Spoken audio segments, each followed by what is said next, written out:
যদি tan theta সমান sine theta হয় তবে থিটা সমান কত? ট্যান থিটা সমান সাইন থিটা।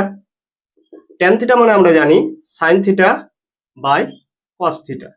সাইন থিটাকে ডান দিক থেকে আমরা বাঁ দিকে যদি নিই তাহলে মাইনাস সাইন থিটা হবে, প্লাস সাইনটা কিসে চেঞ্জ হবে? মাইনাসে। আর ডান দিকে কি থাকবে? জিরো। সাইন থিটা আর সাইন থিটা আমরা কি করলাম? কমন নিয়ে নিলাম। তাহলে ভিতরে পড়ে থাকবে, ব্র্যাকেটের ভিতরে পড়ে থাকবে 1 বাই কস।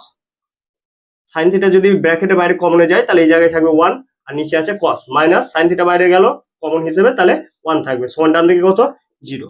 এখান থেকে আমরা বলতে পারি হয় সাইন থিটা সমান 0 অথবা 1 বাই কস মাইনাস 1 সমান 0। তাহলে সাইন থিটা সমান 0 অথবা আমরা বলতে পারি 1 বাই কস থিটা মাইনাস 1 সমান 0।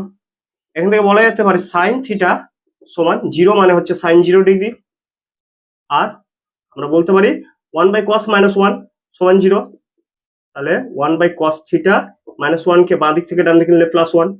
এখান থেকে বলতে পারি থিটা সমান 0 ডিগ্রি অথবা কস থিটা সমান 1। 1 মানে হচ্ছে কস কত ডিগ্রি? কস 0 ডিগ্রি ভ্যালু হচ্ছে 1। ঠিক আছে, এখান থেকে বলতে পারি থিটা সমান 0 ডিগ্রি অথবা থিটা সমান 0 ডিগ্রি।